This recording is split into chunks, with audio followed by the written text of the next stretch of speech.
All right, all right, all right. Turn that shit off. Turn that shit off.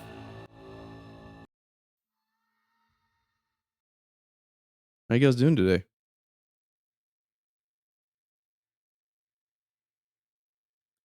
I'm fucking here, man. What's going on?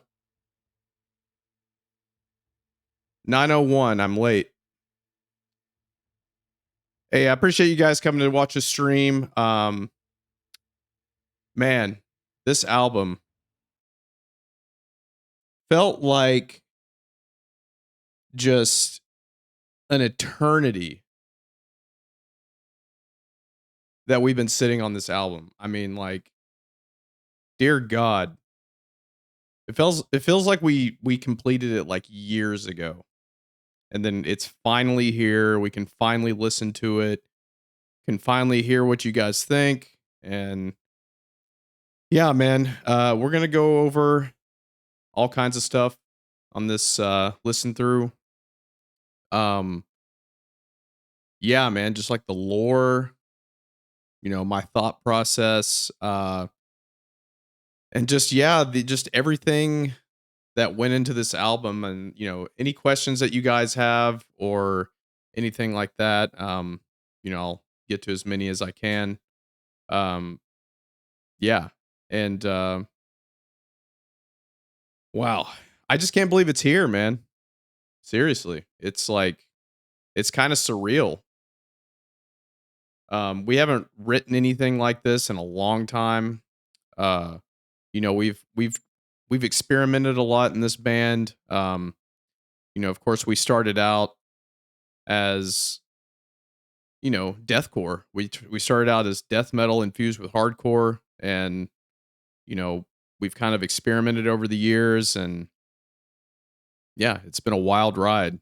I'm 39, but almost 40 years old now, and I just can't believe that I've got to do this for as long as I have. And yeah, I mean, I just thank you guys so much for all the time that you've given us, all the long years of support and everything. So, I mean, just lucky enough to be able to put out our ninth studio album. I know I'm sitting here talking about shit and you guys are like, shut the fuck up. Let's just listen to the fucking record. Don't care about what all you're saying right now. Just hit play. I get it. But I just wanted to say, appreciate you guys. And yeah, I mean, it's just crazy to me. Um, Also, too, I am not uh, a stream god by by any means, but let me know if the audio is all good for you guys. If my voice is just fucking, blowing your ears out right now. But yeah, just let me know if the audio's good. If you need to hear more of the music, you need to hear that louder, or my voice. Um, but yeah, man, let's just fucking go. Let's just get into this. So I don't know. Let me know what you guys want. If you guys want me to talk about the song before we start or after we listen to it, to give you kind of like my synopsis of it, and you know what I mean? If you guys want to just let it roll, we can do that. But I think we're seeing a lot of befores. We can okay, so before. We'll just do before. We'll do that. Um so yeah. Prisoner 666. So as you guys know, this album is lyrically inspired to be a sequel to This Is Exile. So my whole creation within this story is This Is Exile was basically like good and evil. There was a character in that.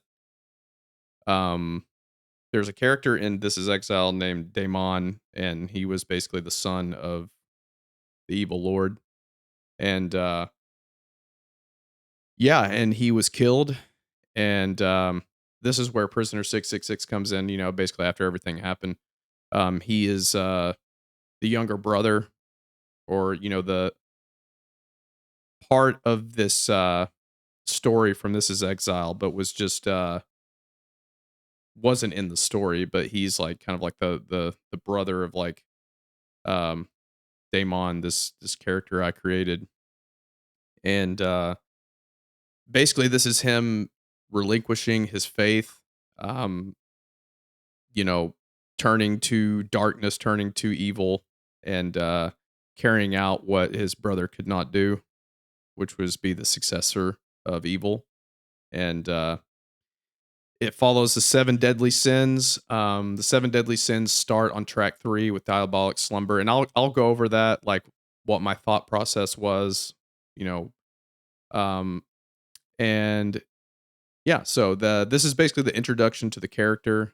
He's just a guy that's relinquishing his faith.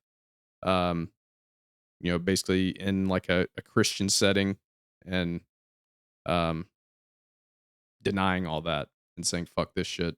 I'm evil, and I'm gonna burn shit. That's the simple way to put it. But yeah, we'll start this out. Prisoner 666. Let's fucking go. And let me know again if I need to turn this shit up or whatever.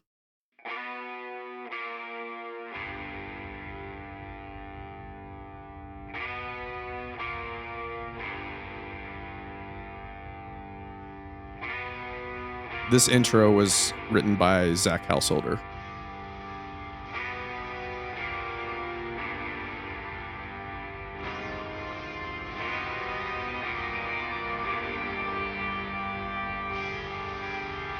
This intro's pretty long, but I will say that I kind of had like this whole like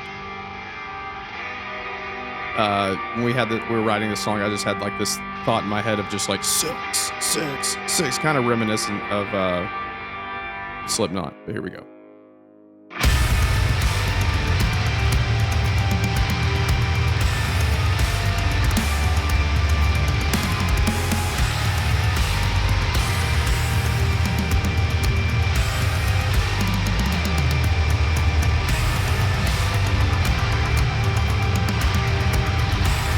Audio's good? Awesome. Perfect.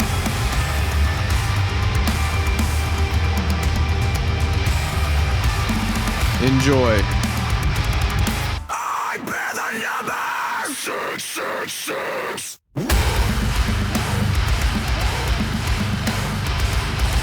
Alex Wade slam right there.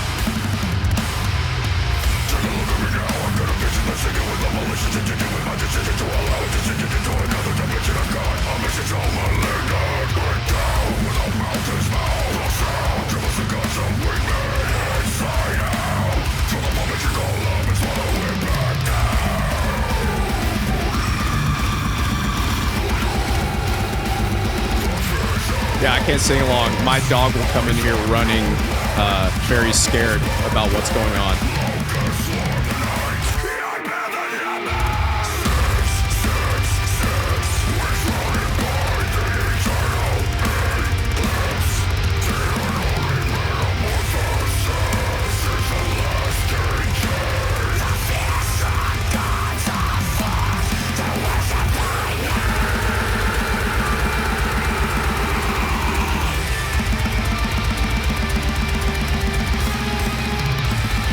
So you're not in a cave.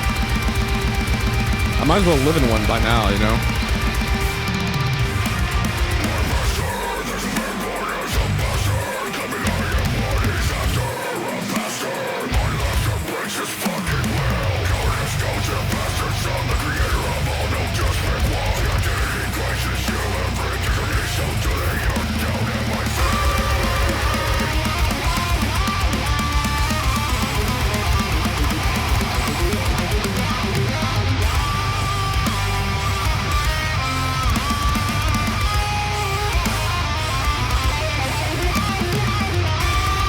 How long did it take for us to complete this album? Oh, man.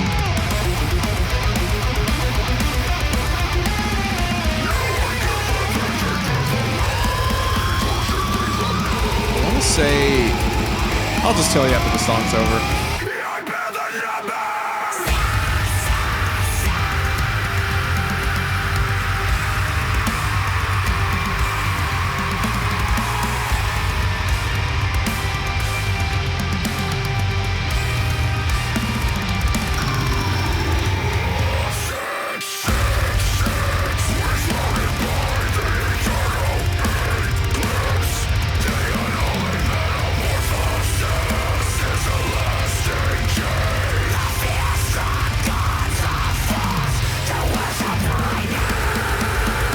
want to say that this was the first song that we wrote.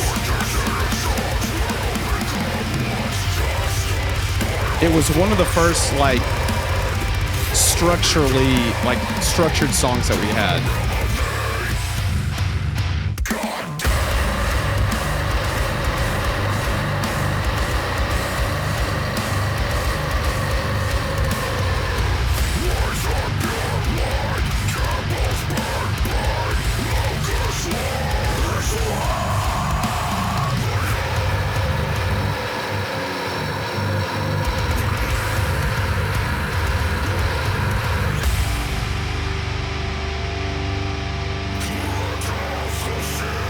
Yeah, so like this part right here was in the Hymns and Dissonance video, but was as the track, it was on Prisoner 666. But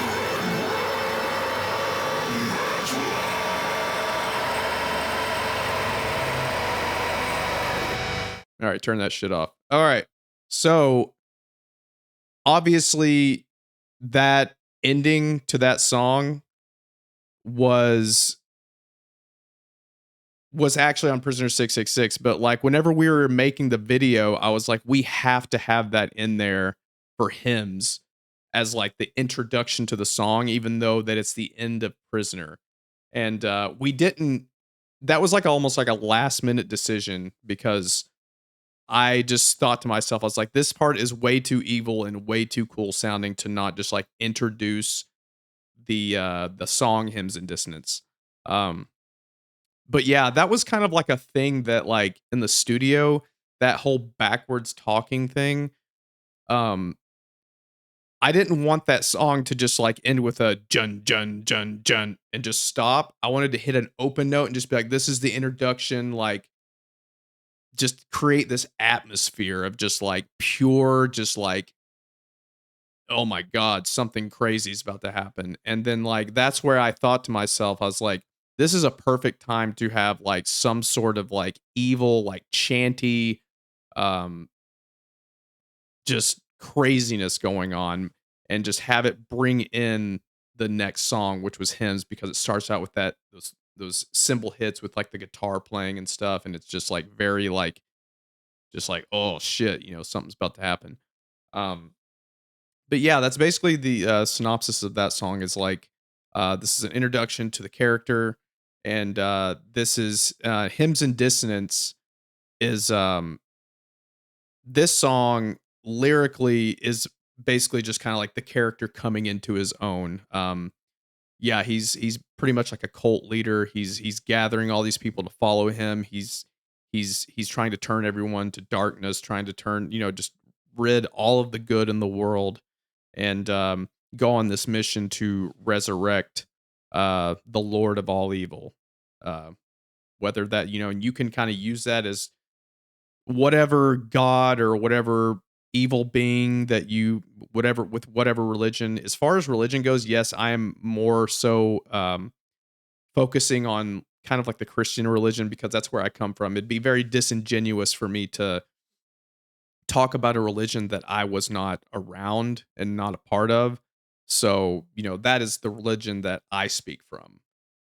But, you can kind of take this for however you want and put whatever god that just you can replace the characters if you want, but this is my portrayal of it.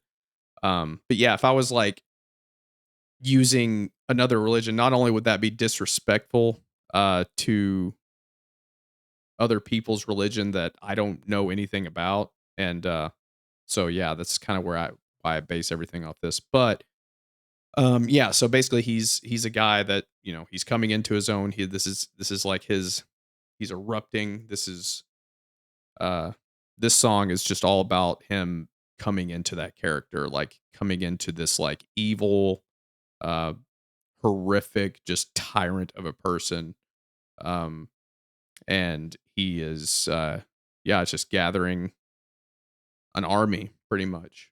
And his plan is to commit the seven deadly sins to create this kind of like portal for his father to come back through, because his dad is dead, his father is dead, which is, you know, the Lord of all evil. And I'm just going to use that, the Lord of all evil, is just kind of like an umbrella term. Um, and yeah, he's just, you know, basically just turning everyone into just horrific, just like subhuman, just people, you know. But yeah, Hymns and Dissonance, yeah, it's just all about the chaos that he is about to bring forth on the world. And turn that shit on.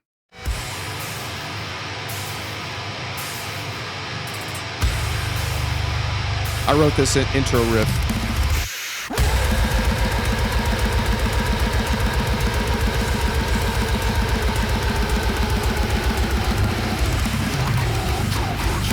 I was sitting right here when I wrote this.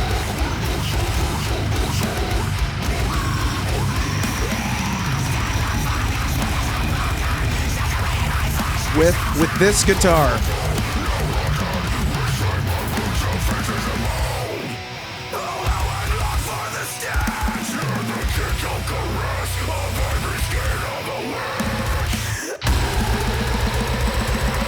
I wrote this riff right here too.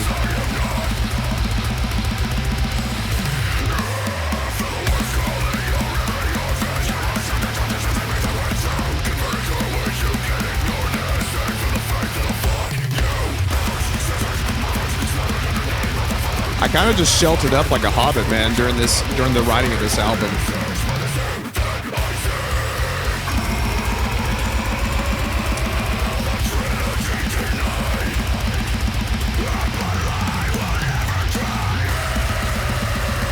Definitely not going to let you hear me play it right now because this guitar is definitely not tuned up right now.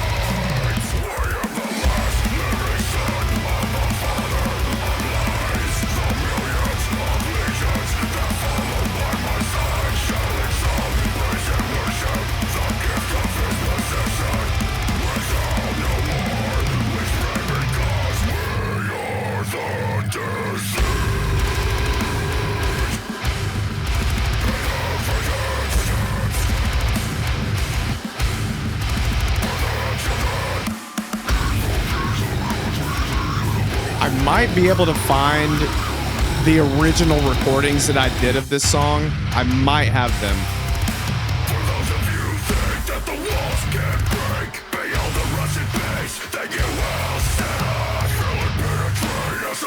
But by no means am I a guitar player.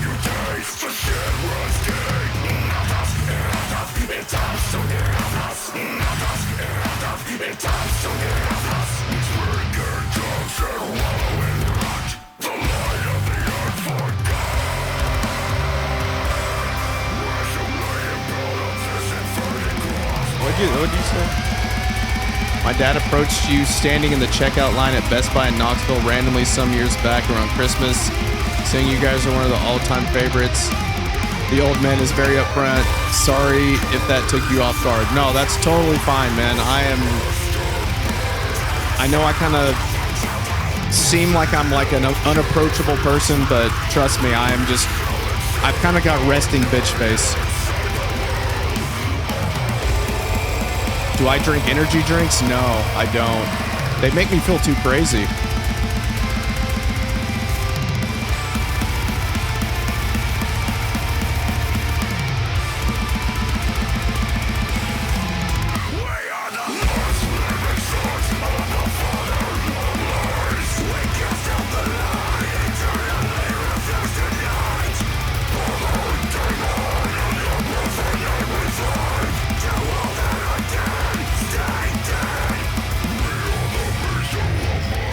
Gotta tell us about the lyrics.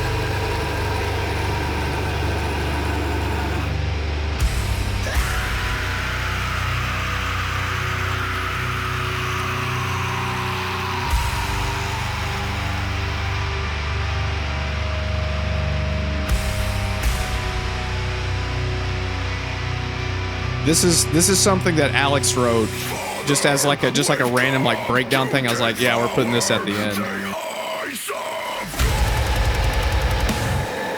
very simple, but just very pummeling.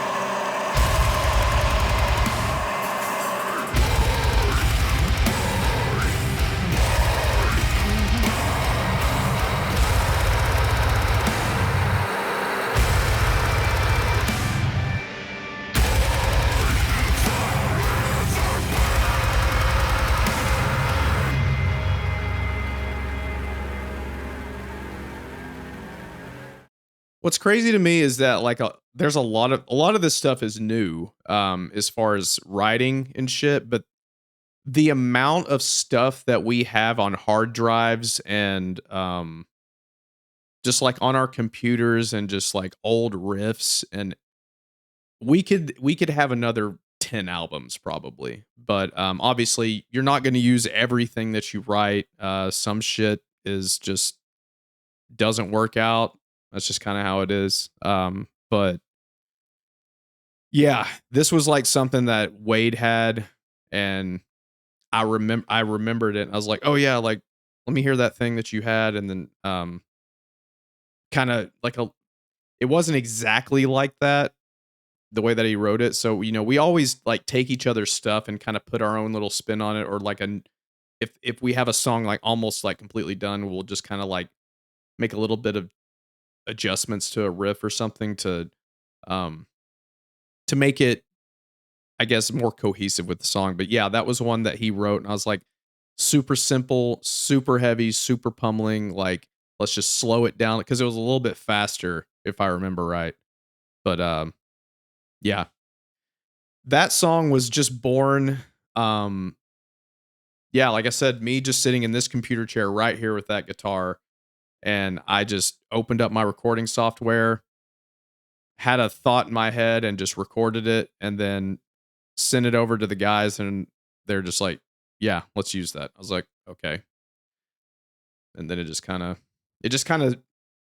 the wheels start turning right there. You know what I mean? It's just kind of how our band operates. I'm sure a lot of bands kind of have like the same kind of shit, but I know you guys are asking a lot of questions too, and like I will get to as many as I possibly can. But I also want to make sure I'm explaining things with the album and whatnot. This is where we get into the seven deadly sins. So one thing I can do, I need to make sure that the lyrics are right, because sometimes they can put lyrics on the internet and it's just like some of it's just not right at all. Um because I don't have them. I don't think I have them. Let me see. Let me see if I have these. Oh, I do have them. Never mind. I don't have to look on the internet because I got the original ones. Um, so yeah, I can put the lyrics on screen for you guys if you want. I mean, no, that's just gonna jumble up the screen. You guys can look up the lyrics. They're on the internet. Like, follow along with it. I what am I talking about? I know the lyrics, so why am I even? I can explain it while we're listening. So anyway, diabolic slumber is the sin of sloth. During this song, basically what he's doing is committing just he's watching people, like he's like coming upon people that are like unaliving themselves. And I'm trying to be as PC as I guess I should be. But people like just like dying, and people just doing, and he's just not doing anything about it, and he's like taking pleasure in it. He's taking pleasure into, like, the first line is without a blink I gazed in their eyes while their necks were cranked by a string. Basically people are just hanging in front of him like pleading for their life, and he's just sitting there watching them just with a blank stare, just not doing anything about it. and that's kind of like goes along with like sloth, just laziness and just like not doing anything about something. Like something's happening to somebody, you just let it happen. You don't do anything, you don't help them. You just sit back and you just watch the world burn. That's basically what he's doing. Um so we'll get into Diabolic Slumber. And this is another song.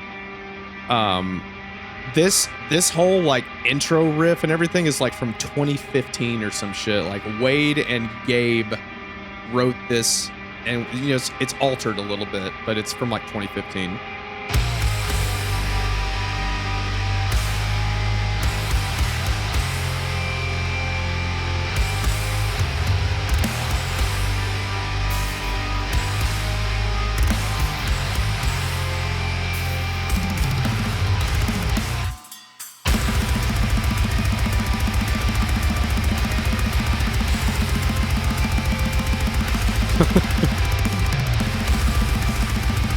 Oh shit, that emoji you put in chat was like going along with the blast beats.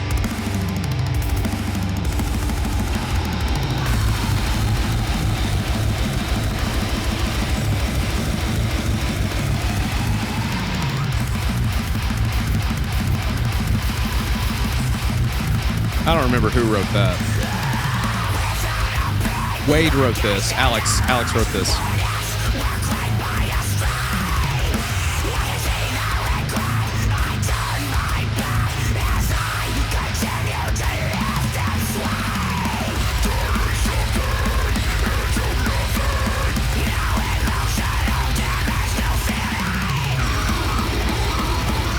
The song is kind of like the anthem for like a sociopath.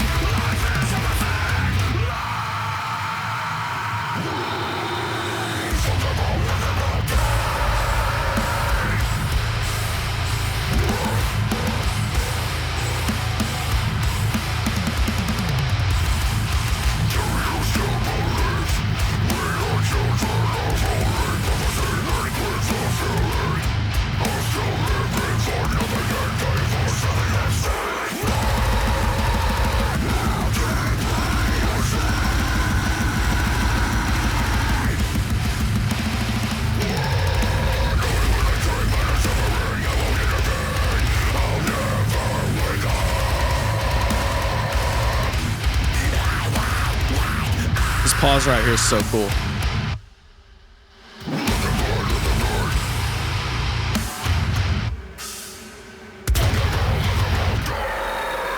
And Drew Folk, like, if you listen to the album, that whole like ambient shit.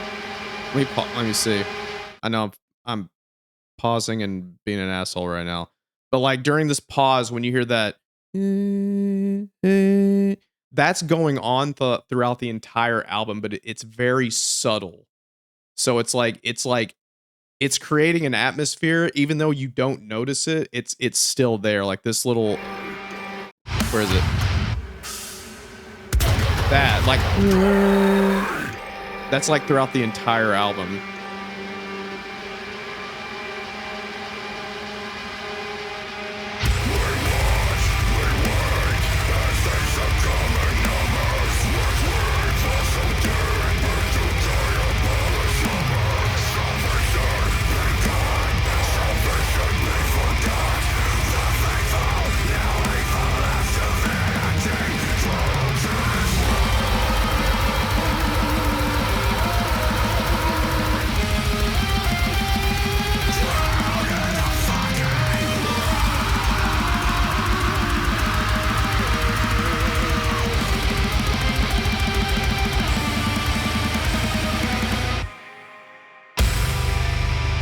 There's so many variations of this end right here, and we, obviously came up with this, but there's like 3 or 4 different iterations of this ending, like, slam part.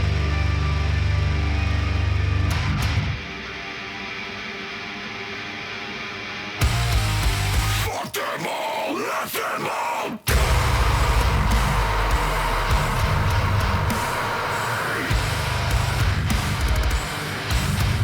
Yeah, we're still in drop G. Some parts on this record, though, they shift down to F.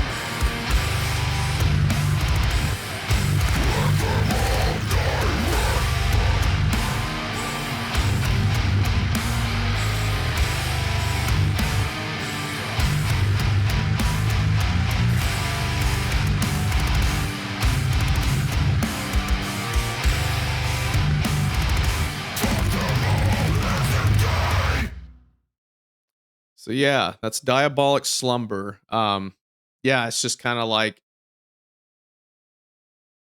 as he's created all this chaos that he could easily stop, he just goes into a deep a deep sleep and just lets it all happen and does nothing about it. And that's the sin of sloth, is to just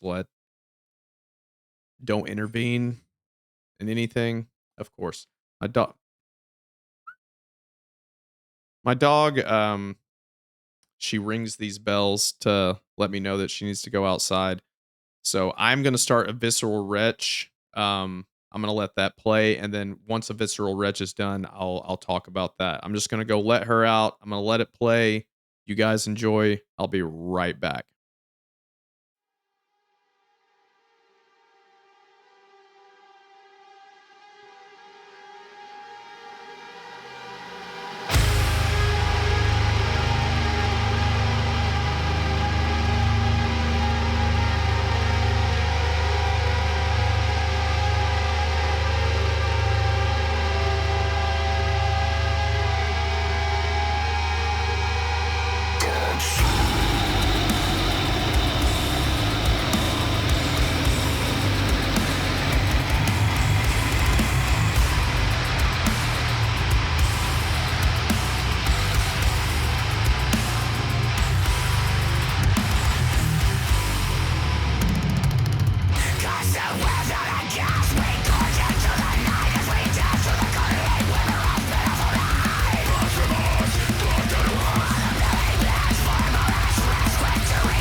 Damn, she took the whole fucking song to go out there. So, yeah, so this is the sin of gluttony. Um, this is all about imagery. The image that I'm creating is basically, um, he's gathered all these people are following him, whatever, but he's pitting them against each other to really show who is the most vile, who is the most sadistic and evil, that so he can trust them. So, because with all these people, they could always be like the weak ones or the ones that aren't true to true to what he's trying to create. So there's basically the imagery of them fighting, and the one of the things he does is that he's putting people like family against each other, like, so, like, say like brothers or something. That it's not just like him putting like random people against each other. It's like basically to show your allegiance to me. Here's, someone that you love and you care about. You are either going to kill this guy, or in the background, like, I just envisioned like these big, huge, disgusting, like mammoth, like demons, just like gorging themselves, just like, just I'm trying to think of like, there was something that I've seen before that kind of gave me this idea, but like just these huge fat, just gluttonous demons, just like just eating constantly, so, and just shitting, and just like, I know this all sounds crazy. I put myself in very dark, weird places to think about this shit, but um yeah, so basically, um it's like you either kill, and he puts them through these long trials to, and like basically he's like, there's nothing to eat, there's nothing to drink. So to survive, you're gonna see who is willing to survive. Will you kill the person that you love and use them as sustenance and like eat them, or your sustenance is going to be these demons back here constantly eating and shitting, and just like, you make the choice. Are you going to kill the person you love and survive off of their sustenance, or you can eat shit? Either way, someone's dying, and whoever comes out on top, you're the winner. I don't know. Weird thoughts. Um, but yeah, that's basically the sin of gluttony. The next track is ex Infernus. That means from below in Latin.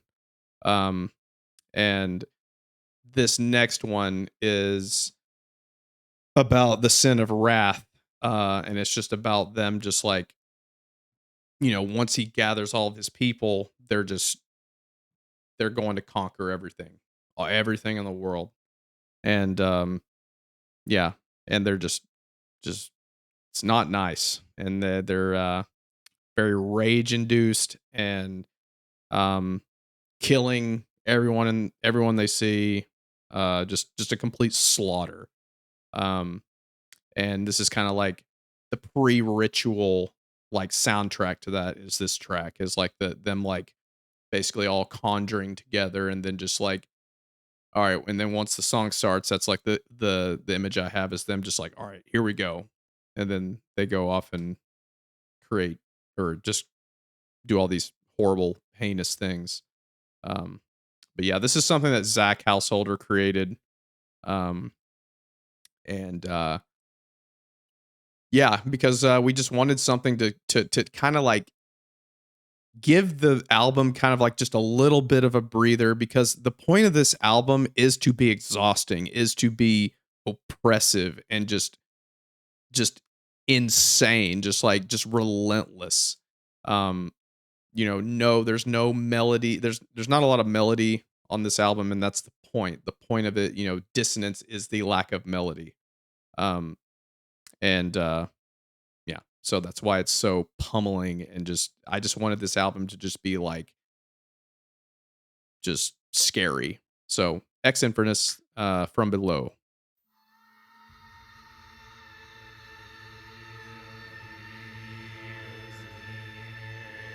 Yeah, and this was all created by Zach. And a Visceral Wretch was actually, I'm pretty sure 90% of that was written by Zach. This song is not tied to any of the 7 deadly sins. It's just an intro to Hate Cult Ritual. So this song does not represent any sort of one of the 7 cardinal sins.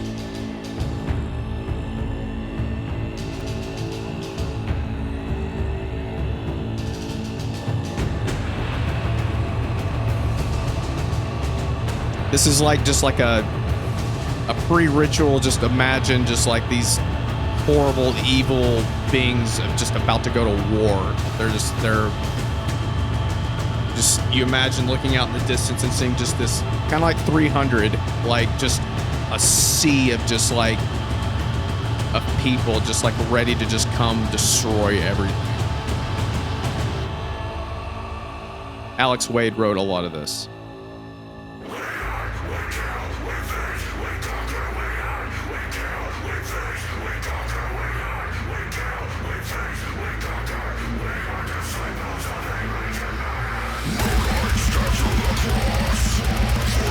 This song is fucking relentless.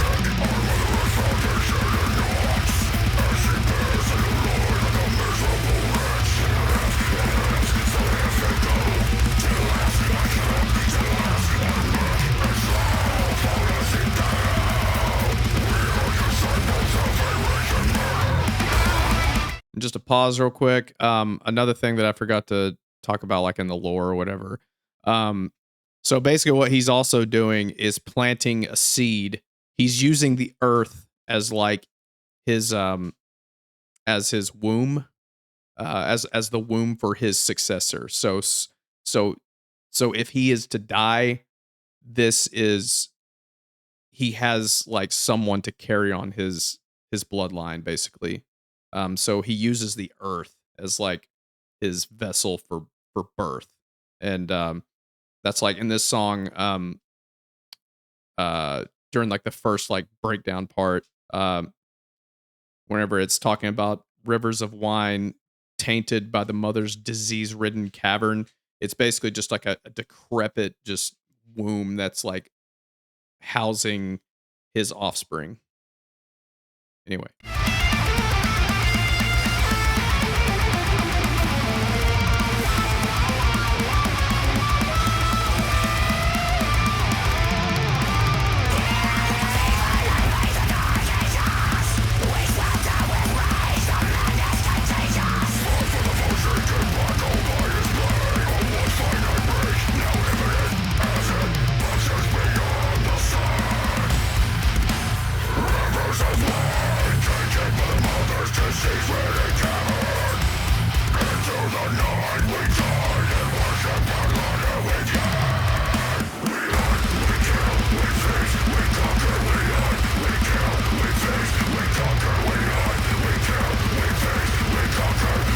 Oh yeah, I'm rocking the Astro 850s to listen to this shit. They sound great. I know a lot of people use like true studio headphones, but fuck that. These are great.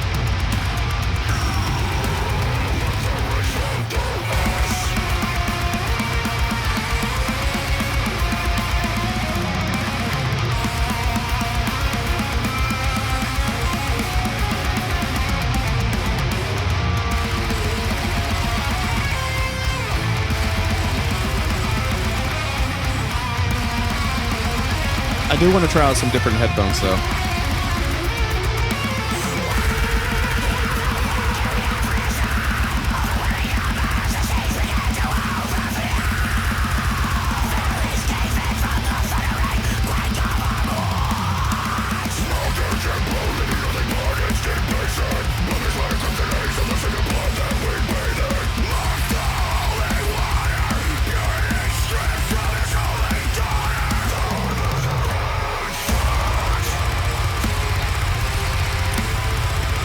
Good news is we will be playing this song on the upcoming tour.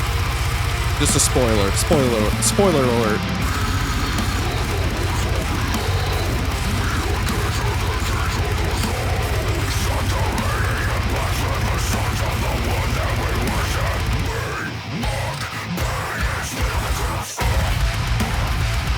I love this riff. This Alex wrote this riff.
Hate Cult Ritual. Yeah, as far as tour dates go, they are on our website, whitechapelband.com. If you go to whitechapelband.com, you can get tickets on there for the upcoming tour that we're doing with Brand of Sacrifice, 200 Stab Wounds, and Alluvial. Yeah, if you just go to our website right here, not that website. I don't know why that opened. But and this is our new website. Our new website is so sick. We just got this done. But yeah, just go up here to tour, and then it should be yeah, down here. It's got all the dates, and you can get tickets here. You can show all dates. Yeah, we're coming to a lot of places. So just make sure you check that out. And yeah, whitechapelband.com. You can get it all right here. Where are we at? Okay, the Abysmal Gospel. This is the sin of pride. This song like is basically him just like, yeah, just kind of like being narcissistic and just very full of himself, and just, you know, look what I've done. Look at me. Like I'm, you know, I am the true God. I'm the one. Like look what all I've done. You know, worship me, bow down to me, kind of shit. Um, this one was pretty hard for me to write because like pride is something that um not to like toot my own horn or anything, but like I'm kind of like I'm a very humble person, so like it's hard for me to like be very to like brag and be very yeah, prideful. Of course I'm proud of the things that I've accomplished and the things that I've done with the band and just in my life or whatever, but like I also don't boast about it really. I've never been like that. Anytime people compliment me, I'm just like I don't know what to say. But yeah, this one was a little tough for me to write because I was like, how the fuck do I sound like just like a fucking asshole that's just full of himself? And that's this was my best crack at that. So the Abysmal Gospel, this I wrote like one or two riffs in this song, and the first riff is from the intro is something that Alex wrote to kind of give the song an introduction. But like I just wanted like a punk rock just sounding like just riff, just you know, thrash like punk beat, and kind of like a Hate Eternal Napalm Death kind of shit, you know, just like real punk rock, but I consider that band like death punk. Like they're like punk rock but death metal. You know what I mean? Like it's I love Napalm Death, but like I just wanted a song like that on this record, just to be just aggressive and just like very circle pity. Um, but yeah, Abysmal Gospel, Pride. Here we go.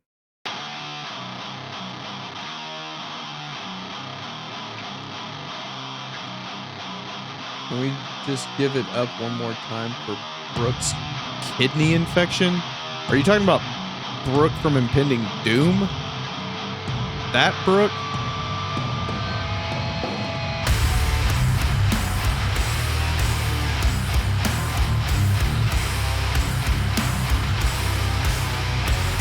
I'm not sure who Brooke is, but if you're talking about Brooke from... I actually talked to Brooke from Impending Doom today. Me and that guy go way, way back.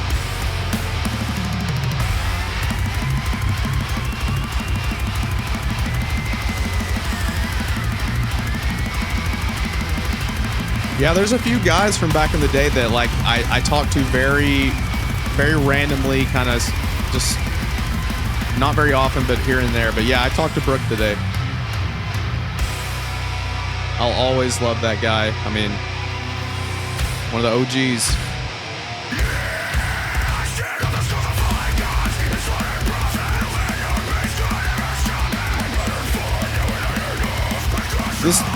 This song was born on this riff.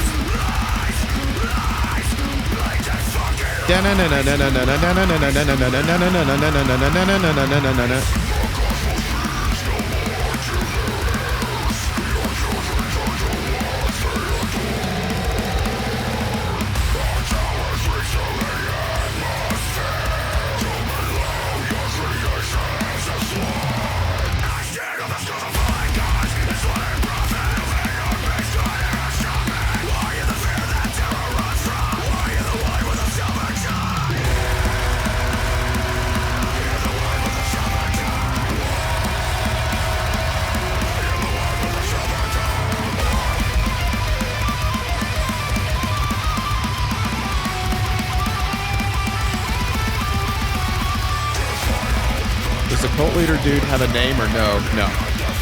No name. That's just kind of like up to interpretation, you know, like if you want to give him a name, you can go for it.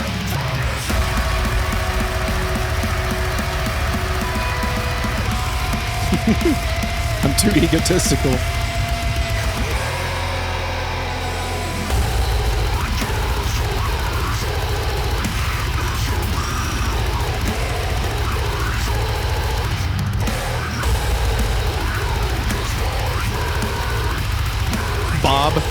Bob the cult leader. Craig. His name's just Craig.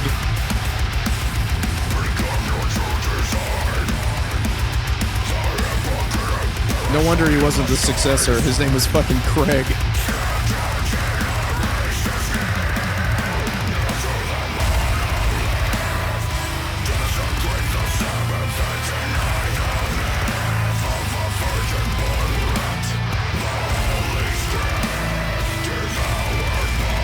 Greg or Craig.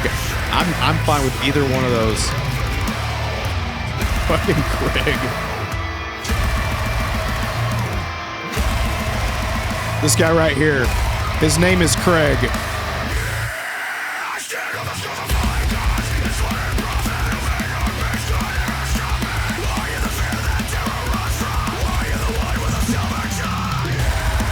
This guy right here, that's Craig.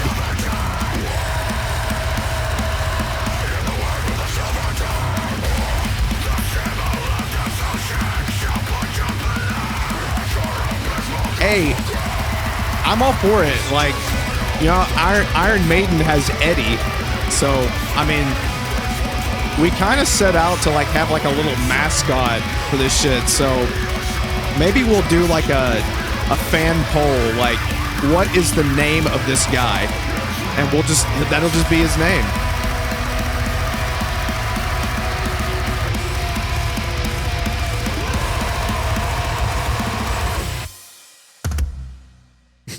And that little Tom thing, yeah, Zachy just did that at the end, and we're just like, yeah, we'll keep it. Fuck it. That's sick. Yeah, that song was super fun for me, man, because I grew up on a lot of punk rock. I was I went through a lot of phases as a teenager. I've always been a metalhead, but like there was like this stint where I was just like this like skater punk, like Fat Records. Um, like I listened to all the Fat Wreck bands like uh No Effects, Lagwagon, shit like that. I skateboarded to that shit, and yeah, always been into punk rock and shit. But but more so a metalhead through and through. Um, Still love punk rock, but just my jam is metal. Um, yeah, so that song all about pride, just egotistical, just like look what I've created. I'm a basically a fucking I'm a monolith. You know, bow to me. I am I am God. Um, Pretty straightforward. You know, and a lot of this was like I when I had this idea and to just do it like based off the seven deadly sins, was there were some of them I looked at and I was definitely just like, how the fuck am I gonna make that sound cool? Um, and pride and envy was another one. I was just like, how am I gonna make envy sound like fucked up and evil? And I did my best, and you know, being a lyricist can be hard sometimes, man. You just sit here and just stare at your screen and you just don't know what the hell to type or how to fit everything in. But that's our job, man. That's what we got to do to get it done. But Bedlam, this is all about envy. So this is basically this is about Greg and Damon. Fucking Damon, the evil fucking demon. Oh yeah, and here's my younger brother, Craig. Uh this is all about Craig and his brother. He's basically defiling his brother's corpse and basically just like, haha, fuck you, you're dead.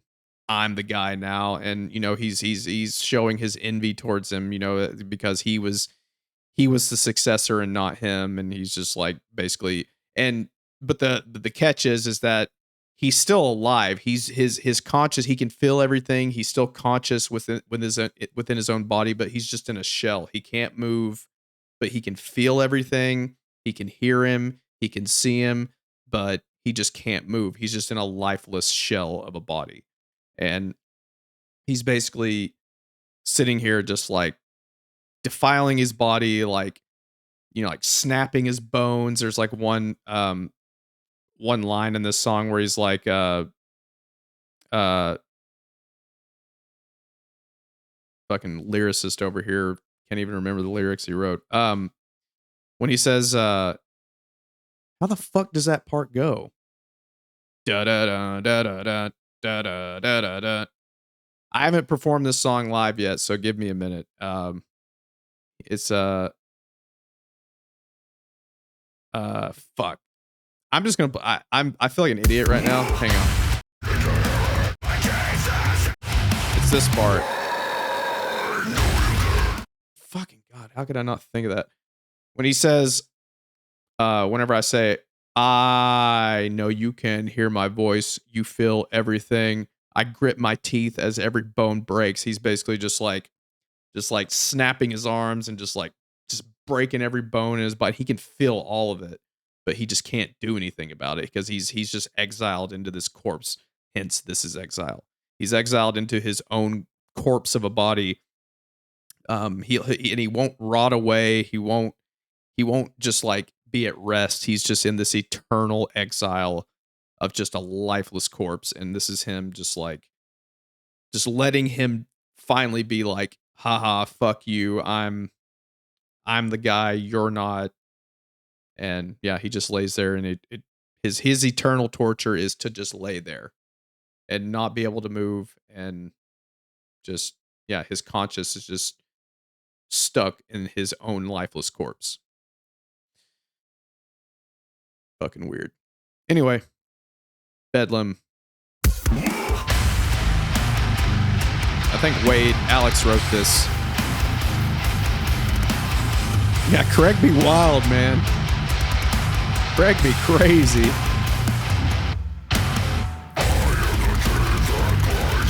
think his name's Craig.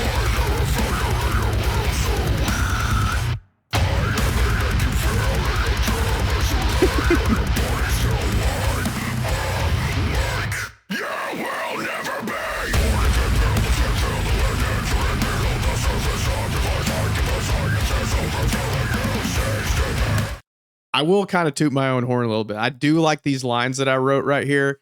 Because it says, "You will never be born again, peel the skin, feel the wind entering." He's like peeling his skin, and like he can feel the air like entering underneath it. Like he can feel like the cold air just like coming in.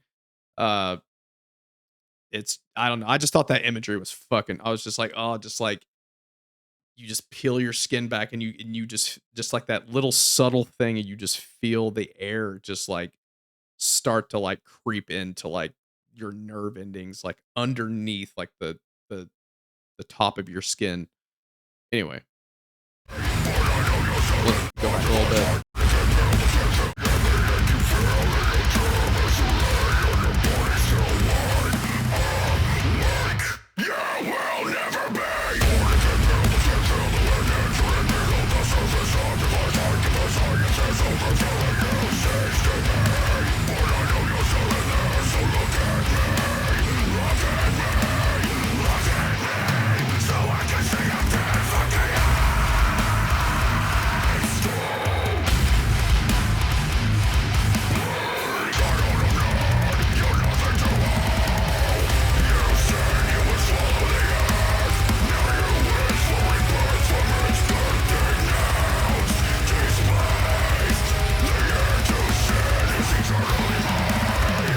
Bedlam, I have manifested. Mark of the Craig. The fucked up thing is that you guys don't even know this, but our sound guy, Brandon Cagle, the guitar player, that he's our sound guy, but he used to be in the band, and we call him Craig. So this is like all coming full circle.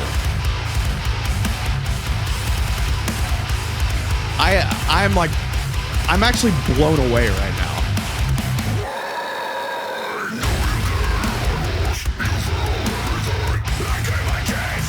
I swear, if anybody in the band is watching this right now, they're probably losing their shit right now.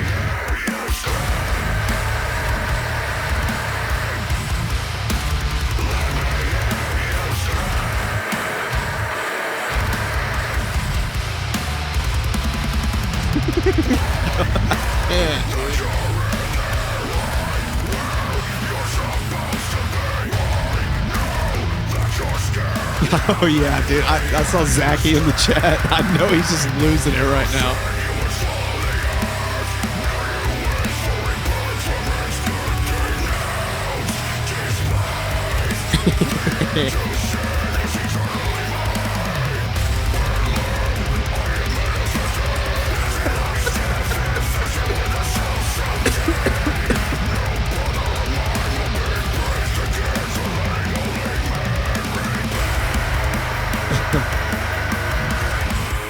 Oh my god, dude.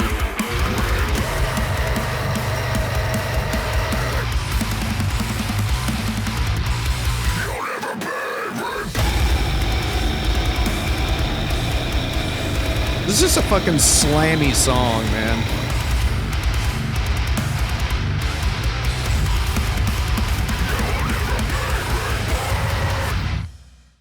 Man, I'm just like, oh god. I can like picture everybody in the band right now, like whoever's watching. I don't know. I know obviously Zachy's watching. I don't know if there's anyone else in that's made themselves known in the chat, whether what I'm sure Alex has maybe popped in, but dear God, just the fact that all this shit that has transpired in this chat about Craig, it's oh man, it's full circle is all I can say. Just it is, oh man. Whew. Mammoth God. So this song is yeah, Greed. So this song is just about him being just. I kind of like just thought of like this little like a little fucking golem or something. Uh, just kind of seemed like this like harmless uh little thing that he's a thief. He goes around and like um because this is all fictitious, guys. So like I kind of like go in between dimensions and shit with some of the shit that I talk about. So this is just like and that's what the whole portal for. Yeah, Alex just hit up our WhatsApp and I know that he's just fucking cry laughing right now about that shit. But anyway, um yeah, so Mammoth God, I just thought about like a little golem character, just like funny enough, I'm reading The Hobbit right now, which is random as fuck and don't ask. But yeah, I just thought of like but he's the cult leader. He's just disguised as like um this like little thief. And he's going through like back in time, like during like biblical times, and like just like stealing from everyone, and just like yeah. And there's like some imagery that I thought of, like he's like he cuts the head off of one person and then like takes it with him and like goes to sleep with it, like. And like he's so greedy um within this like part of the story, like where it says, I am the Mammoth God, I am the slayer of gods, therefore I should kill myself so I can take all their heads. He's so greedy that he's killed all the gods, um and he's a god himself, and he wants to lay claim to every god, so he just takes his own life, and just to portray his greed. He's so greedy that he himself, he wanted to lay claim that I killed all the gods. I'm a god. I killed myself. I killed all of them. I killed myself too. Craig the God Slayer. Whew, man. Yeah. I'm gonna have to like get in the zone before we go on stage, because I'm gonna be thinking about that shit always. I don't even know if I can look at our album anymore and just not and take it seriously anymore. But no, that's funny as fuck. Mammoth God, greed. Here fucking go.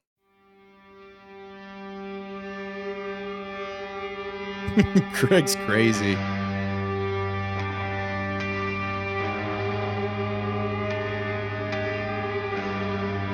Yeah, he killed Kratos too.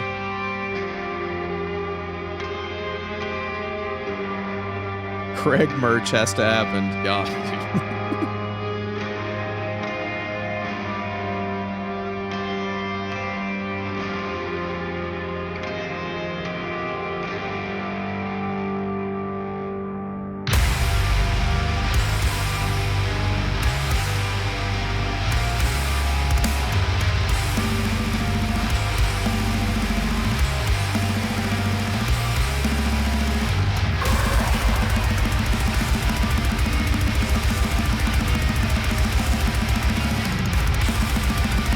Which riff did I write in this song? I wrote the first riff. This riff I wrote.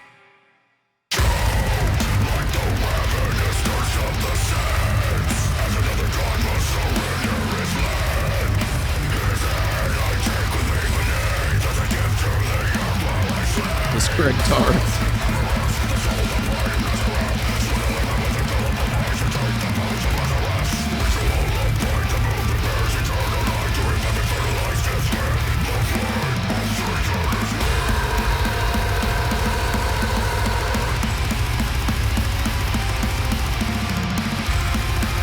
I really like this this chorus right here. I think this is all Savage right here.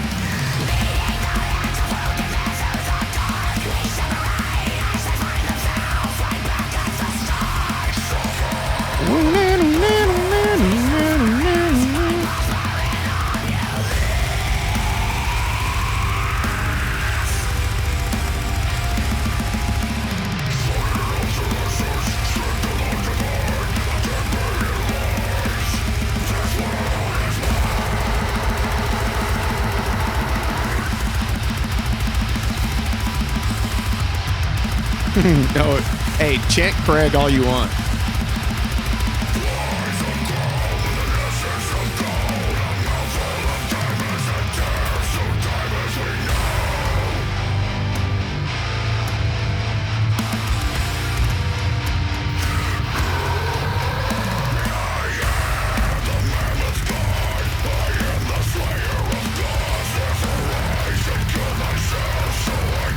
Mammoth Craig.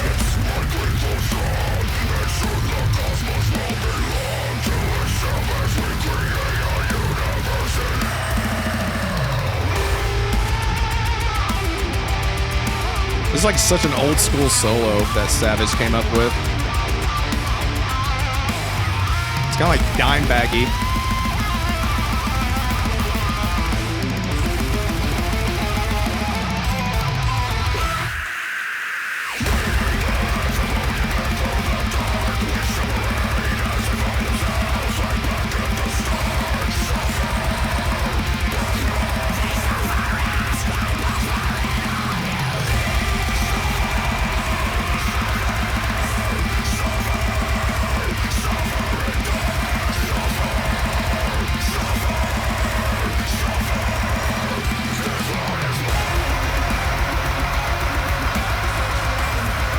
Fucking Craig's greedy as fuck, man.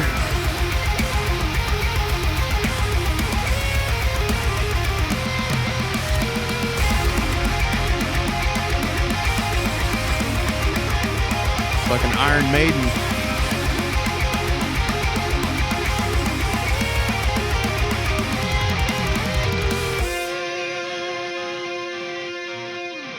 Craig wants all the things.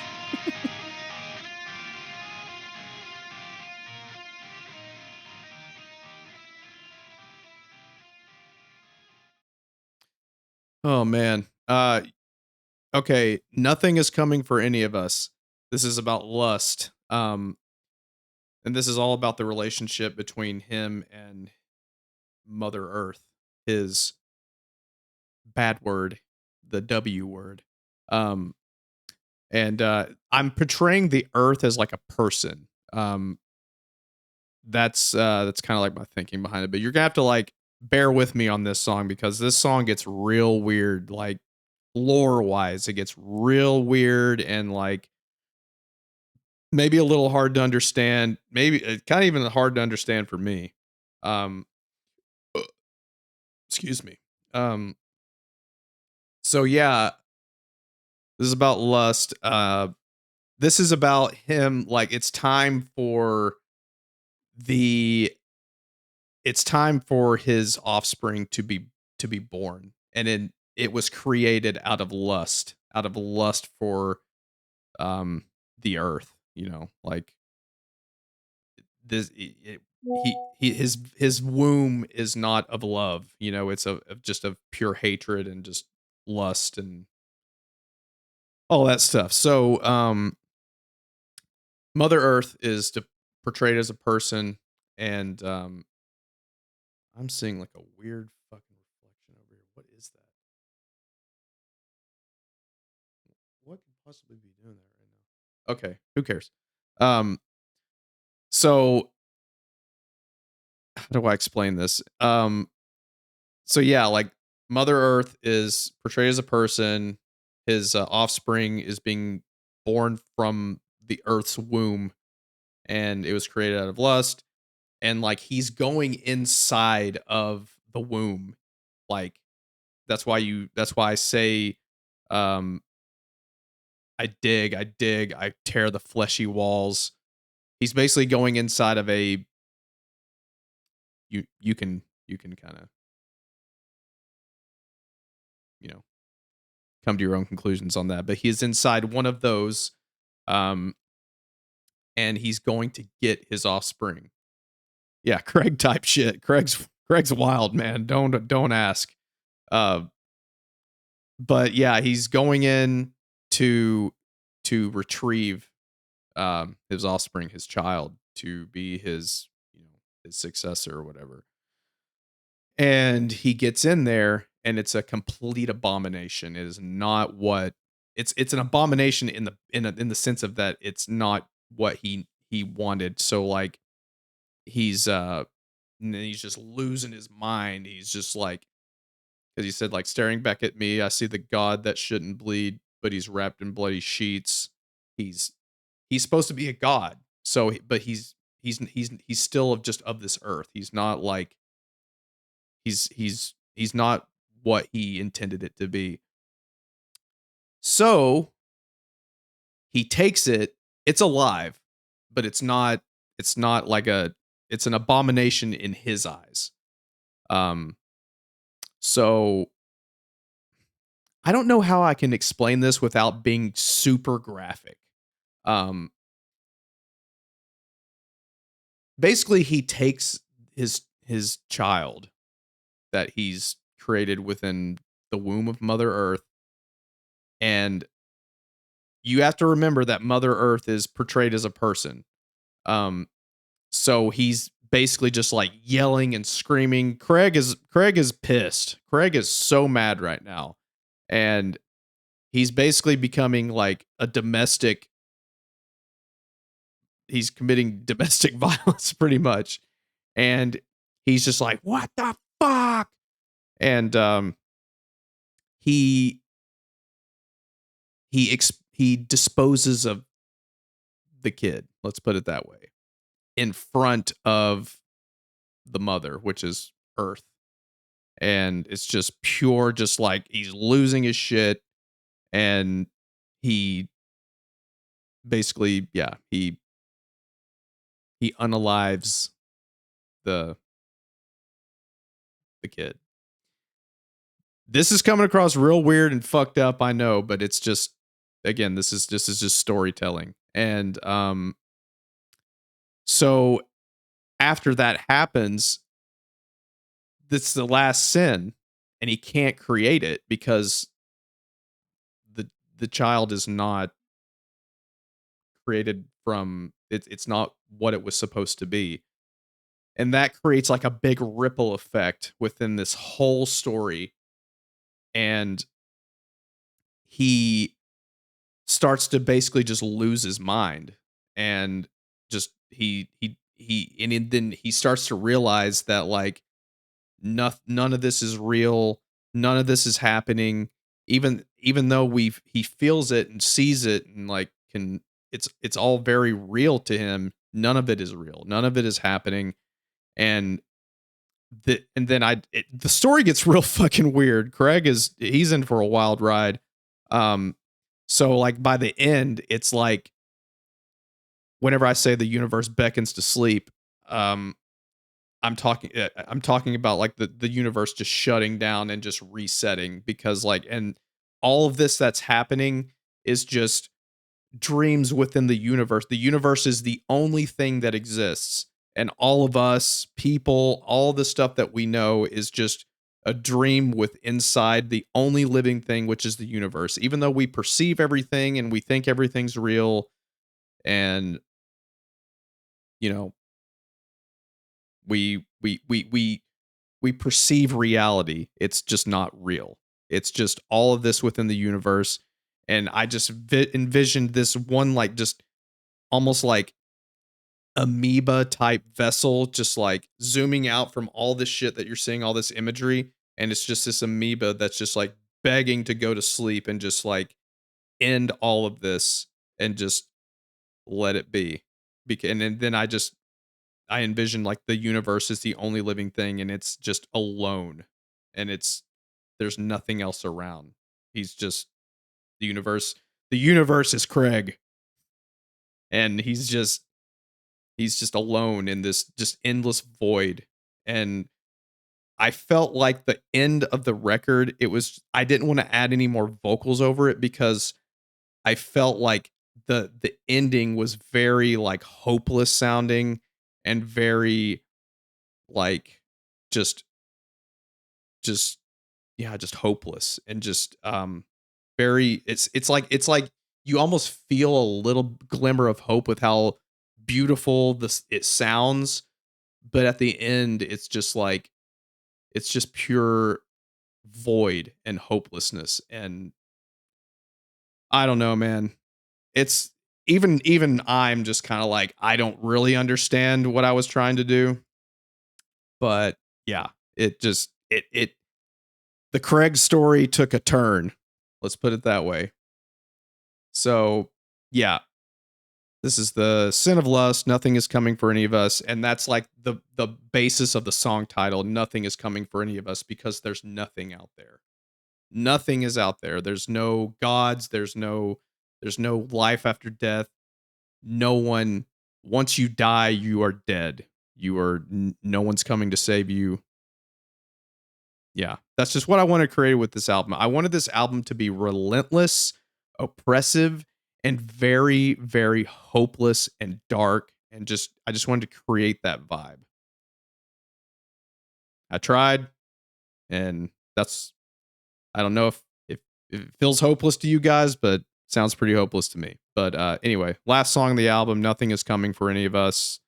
Let's go.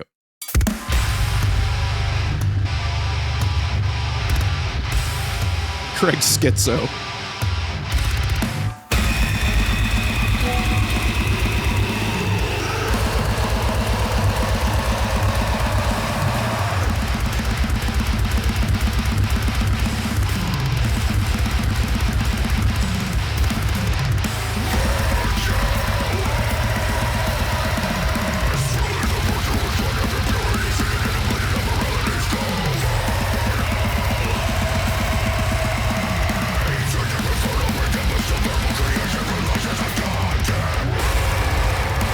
This is my riff. Dun, dun, dun, dun, dun, dun, dun, dun, dun, dun, dun.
Yeah, like on that line right there is like the final gasp of air dissolves, meaning the child's breath is gone.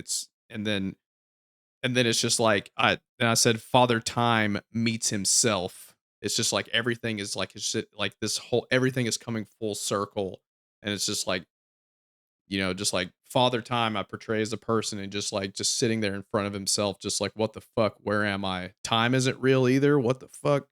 So, yeah, keep going.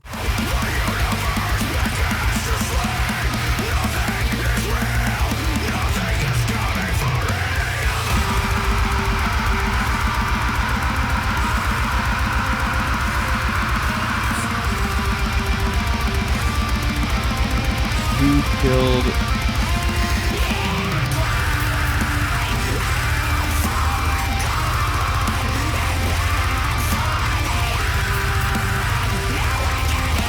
who killed the Dark Overlord in your opinion? Like, who does Daemon hold his animosity towards?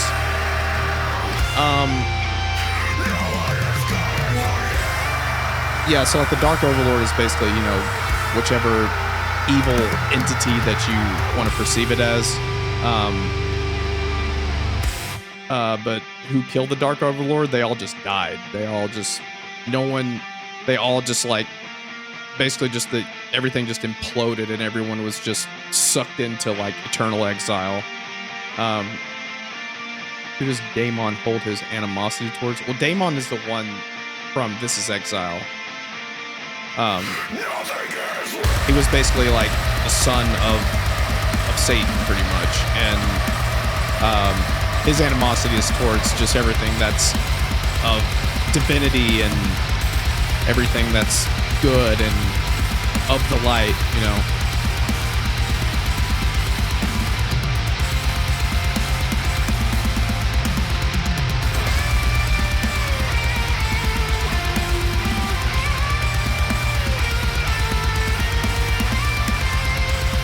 Yeah, like this part right here, like Savage wrote all of this. There were vocals over it, but we just like listened back to it so much. We're just like, I think it just takes away from like just kind of like that last line, nothing is real, and just let it ride, you know, and just, this part is so like beautiful sounding, but it's so like empty. It sounds just like so hopeless and empty, and just like, I envision like just like everything zooming out very slowly in the universe, and then by the end it just shows the universe is like this amoeba that's just like finally able to rest. Weird shit. Craig woke up in the wrong fucking reality.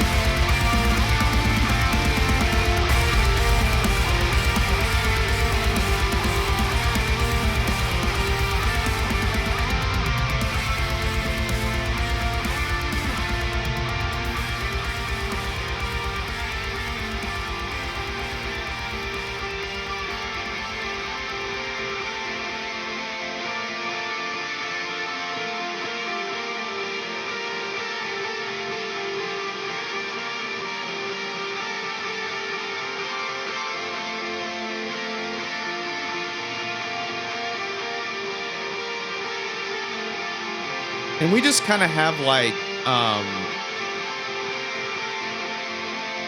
kind of like a knack for writing.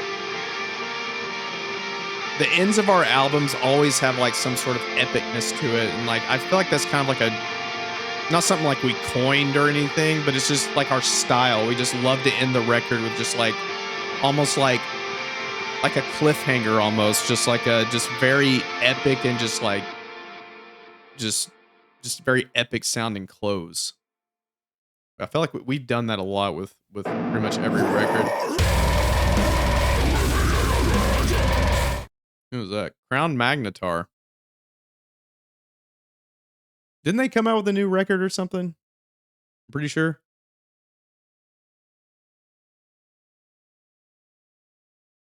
I'm pretty sure they came out with a new record. And that's the band that's the bald head guy, right? He's like kind of fucking jacked. Yeah, that dude's sick.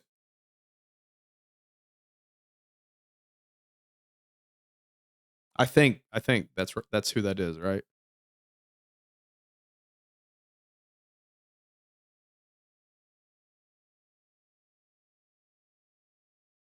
Yeah, I've seen some of that dude's videos. He's fucking sick, man. All right, so if you guys have any questions about my weird fucked up story, you can shoot them my way. Thanks for taking the time to do it. Phil, amazing work, and congrats on the release day. Thank you very much. I appreciate it. Have you listened to Disembodied Tyrant yet? Yeah, I've listened to a little bit of them. They're fucking wild, man. They're gaining a lot of traction. Yeah, those dudes are sick, man. Very like very aggressive. I like that shit.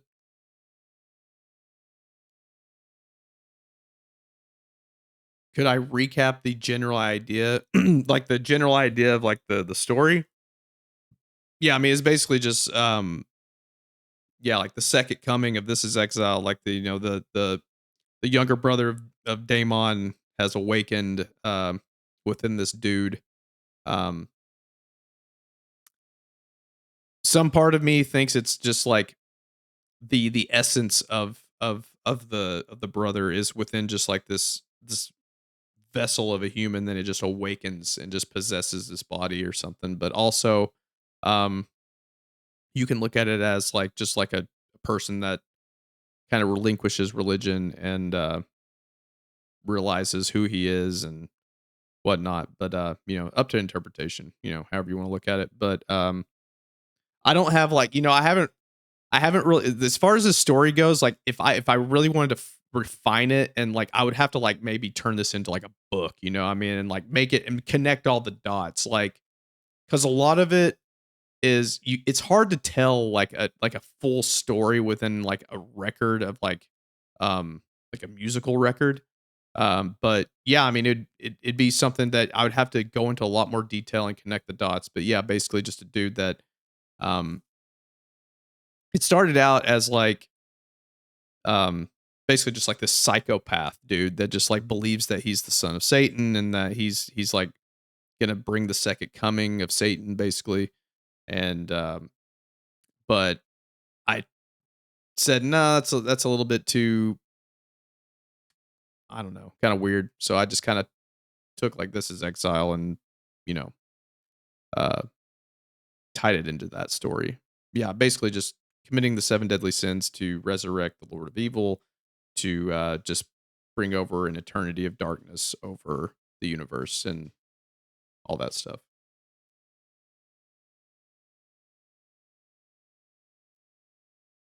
Is prostatic fluid still on the set list? I think so.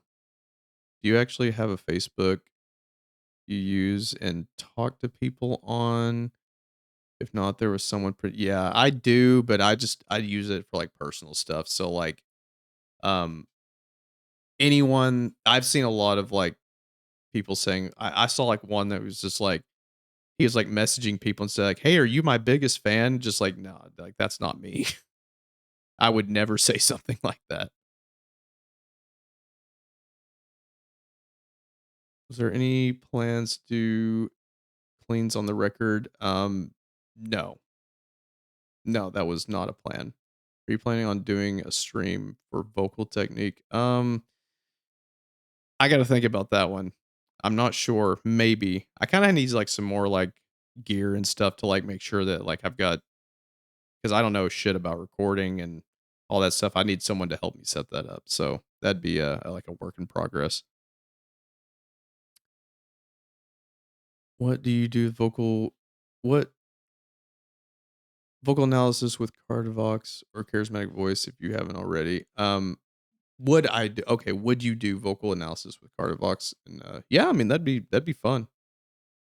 I know I know Mark, and I've got to know everybody at the charismatic voice. Um yeah, I mean I'd love to do that. Definitely gonna be learning something on the new album tomorrow in the studios. See you in San Antonio. Awesome. We'll see you there, man. We will be there. I recorded the whole live stream, so yeah, don't worry about that. You had to pick one song that defines Whitechapel. What is the song? Any record? What is it? There's 9 of them, man. That's a hard one. Mm, yeah, I have no idea, man. That's up to you guys.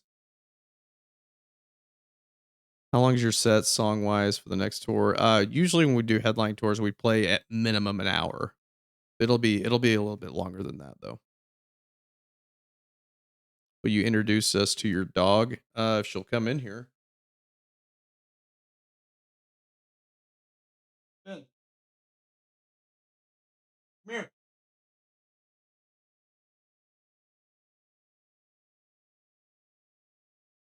She's coming, I think. Ben, come here. Come here.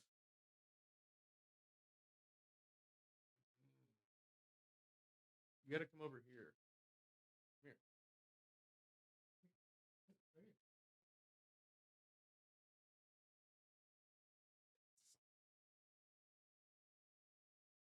Yeah. She's kind of sporadic.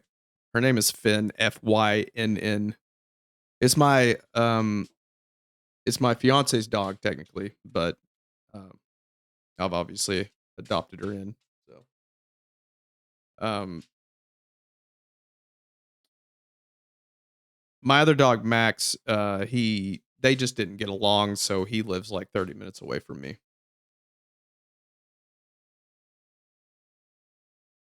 What if, gun to your head, you had to delete one song from the record permanently? Which would you choose? You can't say X Infernus. Oh man. Um God, if I had to delete one, fuck, that's a loaded question. Maybe I don't know, man. Uh, Visceral Wretch, just because we've all heard it 100 times already now. I don't know. That's a tough one. I wouldn't want to delete any of them. I'm a huge fan of your clean vocals. Will Ken be the last time we get to hear you sing? I it's hard to say, man. I don't know. Uh it's just gonna have time will tell. I can't say yes and I can't say no to that question. It's just kind of like just gotta see. 12 years ago, as you post on Twitter, people ask me if I do fry or false chord screaming. I don't even know what that means. 12 years later, do you prefer one over the other? I still don't know what I do. Um, I still don't really know. I would have to like ask the people at the charismatic voice or yeah, like the vocal research people at Utah University or University of uh Salt Lake. I don't know. It's over in Utah, but like they would be able to tell me, but I still have no clue. Think we'll ever get a concert where we hear more clean vocals? Maybe. It just depends. I mean, you know, it's hard to kind of work that in just considering, the kind of band we are and people uh, they kind of expect like the heavy aggressive stuff.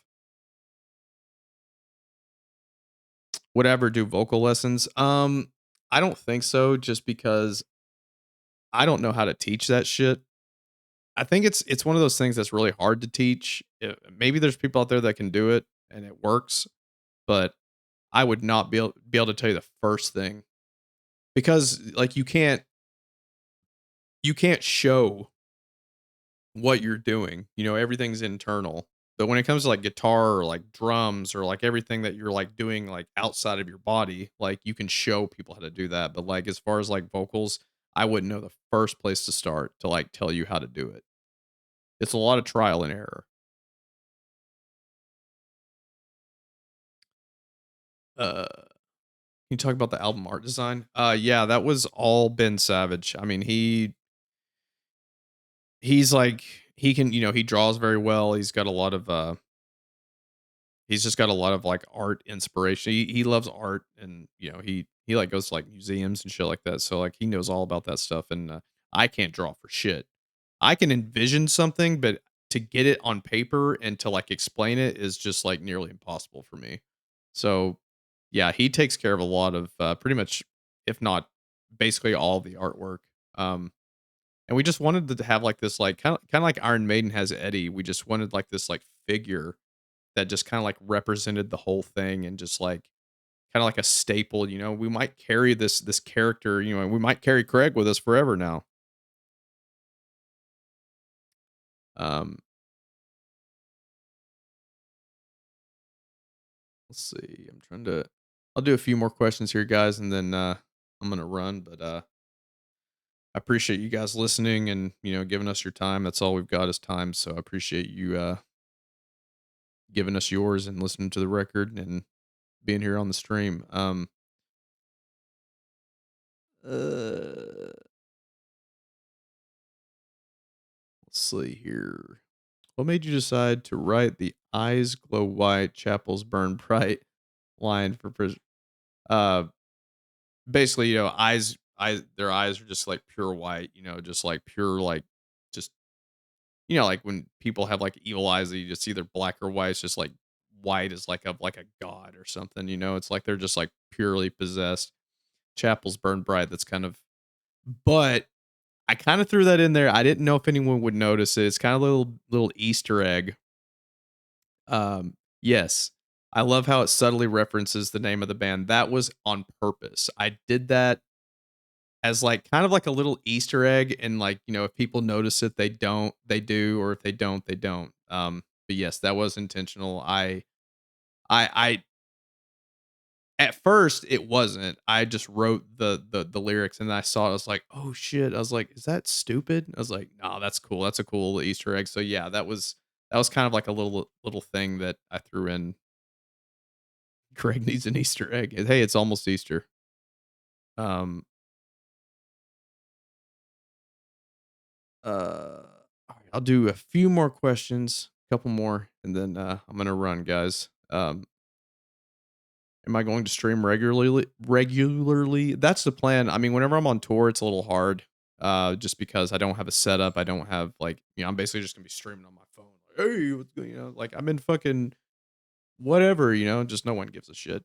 Um, So, but like, yeah, I mean, like that's like my plan for, you know, especially when I'm home. But whenever I'm on tour, it's like I can do stuff like I could set my phone up like side stage or something, you know, and let you guys watch the show from side stage or something. But like, um, as far as like giving you guys like like good content to like watch and stuff, it's kind of hard on tour. Uh, let's see. Phil Valdor has been a fan since he was 12, and he hopes for another Australian tour. Will this tour happen? I mean, yeah, absolutely. I mean, we would love to come back to Australia. It's a pain in the ass to get there, but once you get there, it's great. I love Australia. Since you all are touring with Brand of Sacrifice, can we get him some Dissonance Shibori Threads collab? Hey, we might. We've already done one collab with him, so um, yeah. I mean, I'll talk to Kyle and see if we can do that. I can do vocals, but I'm learning. I'm 18. Make sure to stay safe with it. The way I learned was actually by listening and replicating. That's exactly what I did. See, that's what that's usually what I tell people is just to like listen to a record that they like or someone that they a vocalist that they like and just try to mimic them to like kind of create that sound that'll start to like give you like maybe a little bit of like a kind of yeah, like mind body connection to like figure out how to scream, and then you can kind of find your own voice after that. A lot of trial and error, though. That's why I'm gonna pick your brain on vocals. I want to learn. Yeah, just yeah, like I said, if you want to learn, just yeah, just try to mimic people that you enjoy listening to. Obviously, don't try to like sound like them or be them, but like you know, that's a good way to. That's a good starting point. All right, we're gonna do one more question, and then I'm gonna jump off here. Um, let's see. Is it hard for you to come back to reality with hopefulness after mentally going to some dark places to create the songs?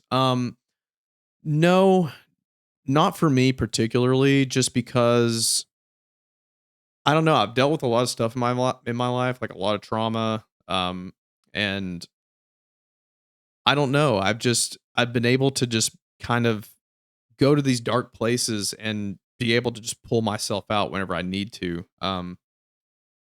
But also I'm of the nature of someone that likes dark shit. I like shit that's like fucked up and just, you know, I like to feel those like feelings of just like, oh my God. And just like, you know, obviously I don't want to feel like that all the time. I don't want to feel that shit all the time. But it makes for good storytelling. It makes for good music. I've just always been into really dark shit.